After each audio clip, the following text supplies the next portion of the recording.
ఎలా ఉంది సినిమా? అఖండ 2 మాత్రం ఒక మిరాకిల్ అన్న. అఖండ సినిమా చూసినా నా జన్మ ధన్యమైంది. ఇలాంటి సినిమా నేను చూస్తా అనుకోలేదు. ఒక దేవుడిని చూపించారు. ప్రతి ఒక్క హిందూ మాత్రం ఇలాంటి సినిమా మాత్రం పక్కా చూడాలి. అంటే ప్రతి ఒక్క హిందువు చూడాలంటే అంటే ముస్లింలు క్రిస్టియన్స్ చూడొద్దా? అందరూ చూడాలన్న. అంటే హిందూ ధర్మంగా పుట్టిన వాళ్ళు ప్రతి ఒక్కరు చూడాలి.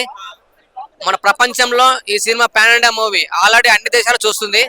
కానీ ఒక శివుడు అంటే ఏంటో అనేది ఒక చూపించారు మూవీలో. ఒక శివ తాండవం చూపించారు.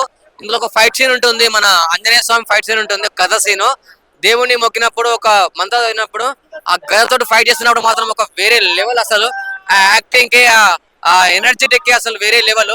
బోయపాటి శ్రీని గారు మీరు ఈ కాన్సెప్ట్ కి ఆ ఎలివేషన్స్ ఆ గ్రాఫిక్స్ అవన్నీ చాలా బాగున్నాయి. ఆ మ్యూజిక్ మాత్రం తమన్ గారు కొట్టే మ్యూజిక్ మాత్రం అయితే ఒక మిరాకిల్. ఇలాంటి మ్యూజిక్ అసలు ఎంత మంచి మ్యూజిక్ కొట్టారో.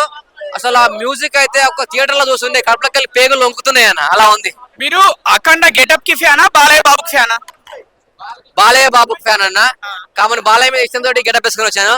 కానీ బాలయ్య గారు మీరు ఒక శివుడు రూపంలో ఉన్న ఒక దేవుడు. మీరే ఒక దేవుడు అండి మాకు.